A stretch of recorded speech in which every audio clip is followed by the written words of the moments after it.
নমস্কাৰ সকলোকে আমাৰ অন্য এটা ভিডিঅ'লৈ স্বাগতম জনালো। মই হৈছোঁ পবিত্ৰ আৰু আপোনালোকে চাই আছে ষ্টাডি উইথ পবিত্ৰ।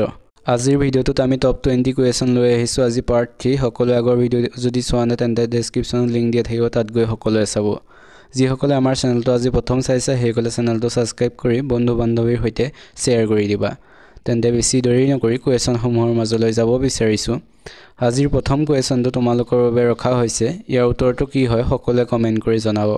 কুৱেশ্যনটো সুধিছে, প্ৰতিমাৰ খনিকৰ বুলি কোনজন কবিক কোৱা হয়? কোনজন কবিক প্ৰতিমাৰ খনিকৰ বুলি কোৱা হয় সুধিছে।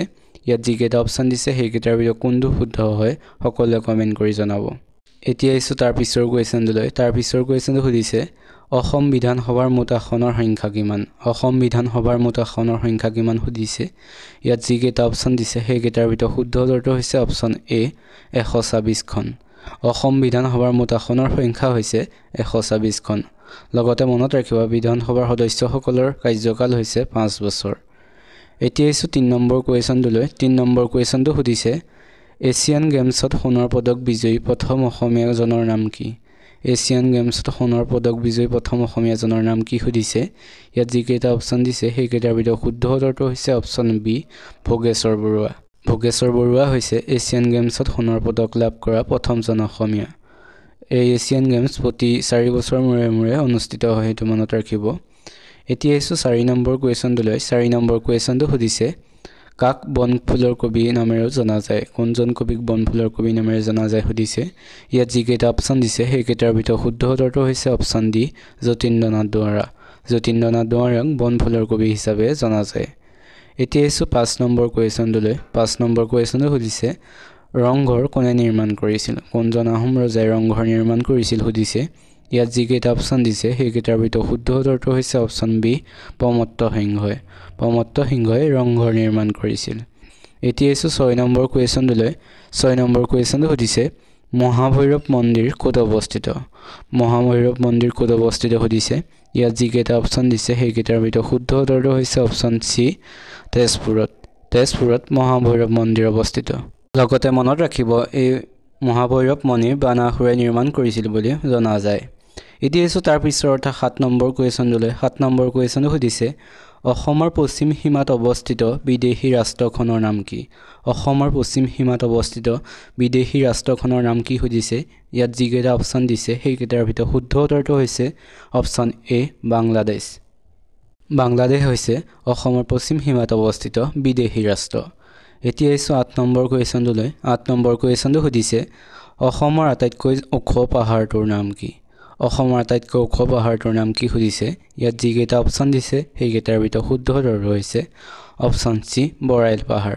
বৰাইল পাহাৰ হৈছে অসমৰ আটাইতকৈ ওখ পাহাৰ। এতিয়া আহিছোঁ 9 নম্বৰ কুৱেশ্যনটোলৈ। 9 নম্বৰ কুৱেশ্যনটো সুধিছে, অসমত জুইশলা কাৰখানা ক'ত অৱস্থিত? অসমত জুইশলা কাৰখানা ক'ত অৱস্থিত সুধিছে।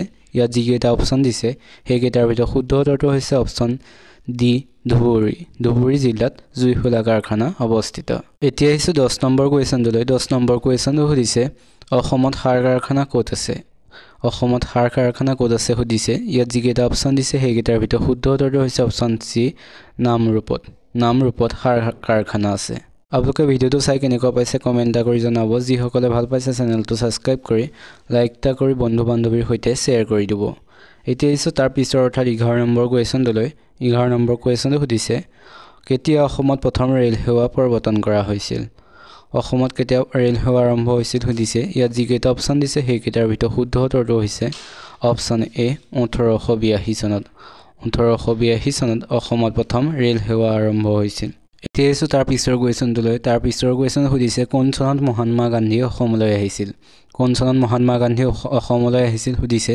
ইয়াত যিকেইটা অপশ্যন দিছে সেইকেইটাৰ ভিতৰত শুদ্ধ উত্তৰটো হৈছে অপশ্যন এ 1921 চনত। 1921 চনত মহাত্মা গান্ধী অসমলৈ আহিছিল। এতিয়া আহিছোঁ তাৰ পিছৰ অৰ্থাৎ 13 নম্বৰ কুৱেশ্যনটোলৈ। 13 নম্বৰ কুৱেশ্যনটো সুধিছে, অসমত আহোম সাম্ৰাজ্যৰ প্ৰতিষ্ঠাপক কোন আছিল? অসমত আহোম সাম্ৰাজ্যৰ প্ৰতিষ্ঠাপক কোন আছিল সুধিছে।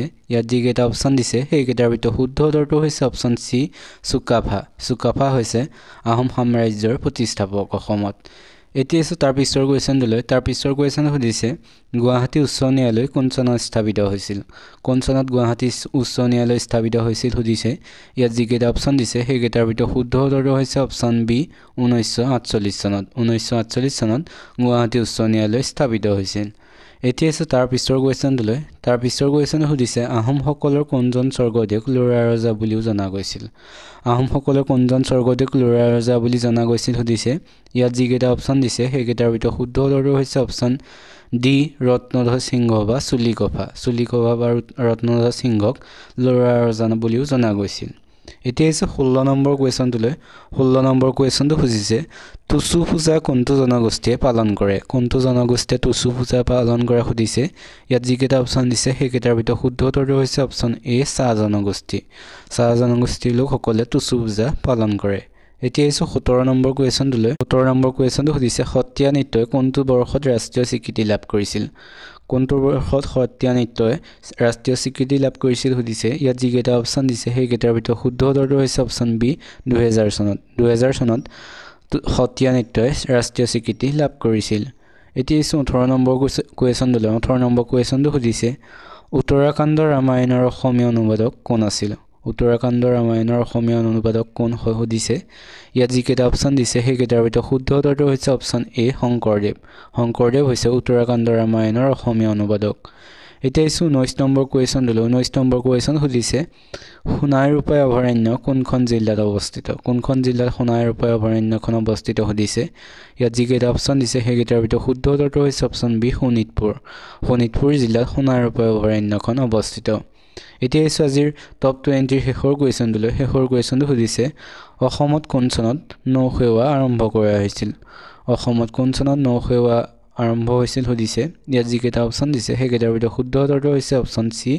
1847 চনত অসমত নৌসেৱা আৰম্ভ হৈছিল এইকেইটাই আছিল আজি টপ 20 কুৱেশ্যন আপোনালোকে ভিডিঅ'টো চাই কেনেকুৱা পালে সকলোৱে কমেণ্ট কৰি জনাব যিসকলে এতিয়ালৈকে চেনেলটো ছাবস্ক্ৰাইব কৰা নাই সেইসকলে চেনেলটো ছাবস্ক্ৰাইব কৰি লাইক কৰি বন্ধু বান্ধৱীৰ সৈতে শ্বেয়াৰ কৰি দিব এতিয়া আহকচোন আমি অন্য কেইটামান কুৱেশ্যন আলোচনা কৰোঁ ভাষা সাহিত্যৰ জনক কোন অসমীয়া ভাষা সাহিত্যৰ জনক কোন সুধিছে ইয়াৰ অপশ্যনত দিছে ভট্টদেৱ হেম সৰস্বতী শ্ৰীমন্ত শংকৰদেৱ অনন্ত গণ্ডলী এই অপশ্যন কেইটাৰ ভিতৰত শুদ্ধ উত্তৰটো হৈছে অপশ্যন সি শ্ৰীমন্ত শংকৰদেৱ হৈছে অসমীয়া ভাষা সাহিত্যৰ জনক সকলোৱে মনত ৰাখিব এইটো কিছুমানে ভট্টদেৱ দি দিব পাৰে এই ভট্টদেৱ নহয় ভট্টদেৱ হৈছে অসমীয়া গদ্য সাহিত্যৰ জনক আৰু শ্ৰীমন্ত শংকৰদেৱ হৈছে অসমীয়া ভাষা সাহিত্যৰ জনক ইম্পৰ্টেণ্ট হয় সকলোৱে মনত ৰাখিব এতিয়া আহিছোঁ তাৰ পিছৰ কুৱেশ্যনটোলৈ তাৰ পিছৰ কুৱেশ্যনটোত সুধিছে চন্দ্ৰপ্ৰসাদ শইকীয়াই কোনখন গ্ৰন্থৰ বাবে 1995 চনত সাহিত্য অকাডেমীৰ বঁটা লাভ কৰিছিল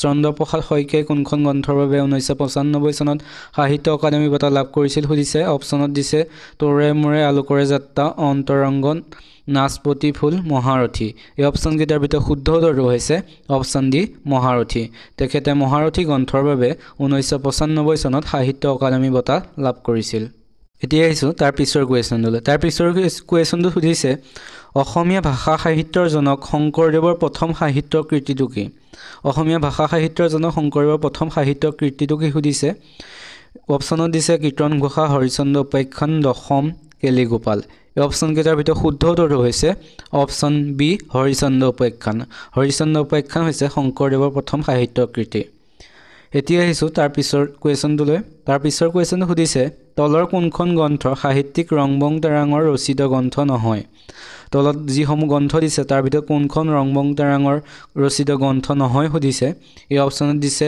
জাক হেৰুৱা পক্ষী অপশ্যন বিত দিছে মিক্সিজিলি অপশ্যন চিত দিছে ক্ৰান্তিকালৰ অশ্ৰু অপশ্যন ডিত দিছে লাংচলিয়েটৰ ক্ৰাংকো এই অপশ্যন কেইটাৰ ভিতৰত শুদ্ধ উত্তৰটো হৈছে অপশ্যন বি মিক্সিজিলি ৰংবং তাৰাঙৰ ৰচিত গ্ৰন্থ নহয় এতিয়া আহিছোঁ তাৰ পিছৰ কুৱেশ্যনটোলৈ তাৰ পিছৰ কুৱেশ্যন সুধিছে সাহিত্যিক ৰংবং তাৰাঙৰ তলৰ কোনখন গ্ৰন্থ বিভিন্ন বঁটা বুটলিবলৈ সক্ষম হৈছে ৰংবং তাৰাঙৰ কোনখন গ্ৰন্থ বিভিন্ন বঁটা বুটলিবলৈ সক্ষম হৈছে সুধিছে অপশ্যনত দিছে বন ফৰিঙৰ গীত স্মৃতিৰ পাপৰি ৰং মিলিৰ হাঁহি নীলা অৰ্কিড এই অপশ্যন কেইটাৰ ভিতৰত শুদ্ধ উত্তৰটো হৈছে অপশ্যন চি ৰং মিলিৰ হাঁহি গ্ৰন্থখনে বিভিন্ন বঁটা পাবলৈ সক্ষম হৈছে এখন ৰংবং তেৰাঙে ৰচনা কৰিছিল যিসকলে আমাৰ চেনেলটো এতিয়াও সাবস্ক্ৰাইব কৰা নাই সেইসকলে সাবস্ক্ৰাইব কৰি ল'ব আমি এতিয়াৰ পৰা তেনে টপিক ওয়াইজত কোৱেশ্চনসমূহ আলোচনা কৰিম এটা জিকে পাৰ্টটো লৈ আহিছো জিকে পাৰ্টৰ যিমানখিনি কোৱেশ্চন আগৰ বছৰসমূহত আহি থকা আৰু সম্ভাৱনীয় সেইসমূহ আলোচনা কৰিম পিছৰ ভিডিঅ'সমূহত আমি তেনেকৈ Assam history Indian history Assam জিকে তেনেকৈ আলোচনা কৰিম জিঅ'গ্ৰাফি ইণ্ডিয়ান জিঅ'গ্ৰাফি আলোচনা কৰিম গতিকে সকলোৱে চেনেলটো সাবস্ক্ৰাইব কৰি থব এতিয়া আহিছো তাৰ পিছৰ কোৱেশ্চনটোলৈ তাৰ পিছৰ কোৱেশ্চনটো সুধিছে জেংৰাই 1963 নামৰ বিখ্যাত কবিতাটোৰ কবিগৰাকী কোন জেংৰাই 1963 নামৰ এটা কবিতা সেই কবিতাটোৰ কবিগৰাকী কোন সুধিছে এই অপচনত দিছে হিৰাণ ভট্টাচাৰ্য নীলমণি ফুকন অজিত বৰুৱা নিৰ্মল প্ৰভা বৰদলৈ অপচন কেইটাৰ ভিতৰত শুদ্ধ উত্তৰটো হৈছে অপচন চি অজিত বৰুৱা এতিয়া আহিছো তাৰ পিছৰ কোৱেশ্চনটোলৈ পিছৰ কোৱেশ্চন সুধিছে অসমীয়া নাট্য সাহিত্যৰ জনক কোন অসমীয়া নাট্য সাহিত্যৰ জনক কোন সুধিছে ইয়াৰ অপচনত দিছে শ্ৰীমন্ত শংকৰদেৱ হেম সৰস্বতী শ্ৰীমাধৱদেৱ দামোদৰদেৱ অপচন কেইটাৰ ভিতৰত শুদ্ধ উত্তৰটো হৈছে অপচন এ শ্ৰীমন্ত শংকৰদেৱ হৈছে অসমীয়া নাট্য সাহিত্যৰ জনক এতিয়া আহিছো তাৰ পিছৰ কোৱেশ্চনটোলৈ তাৰ পিছৰ কোৱেশ্চনটো সুধিছে ডক্টৰ নগেন শইকীয়া কোনখন গ্ৰন্থৰ বাবে 1997 চনত সাহিত্য একাডেমীৰ বঁটা লাভ কৰিছিল নগেন শইকীয়া কোনখন গ্ৰন্থৰ বাবে সাহিত্য একাডেমীৰ বঁটা 1997 চনত লাভ কৰিছিল সুধিছে ইয়াৰ অপচনত দিছে বন্ধ কোঠাত ধুমুহা পাৰ্থিব অপাৰ্থিব আন্ধাৰত নিজৰ মুখ অস্তিত্বৰ শিকলি অপচন কেইটাৰ ভিতৰত শুদ্ধ উত্তৰটো হৈছে অপচন চি আন্ধাৰত নিজৰ মুখ গ্ৰন্থৰ বাবে তেখেতে 1997 চনত সাহিত্য একাডেমীৰ বঁটা লাভ কৰিছিল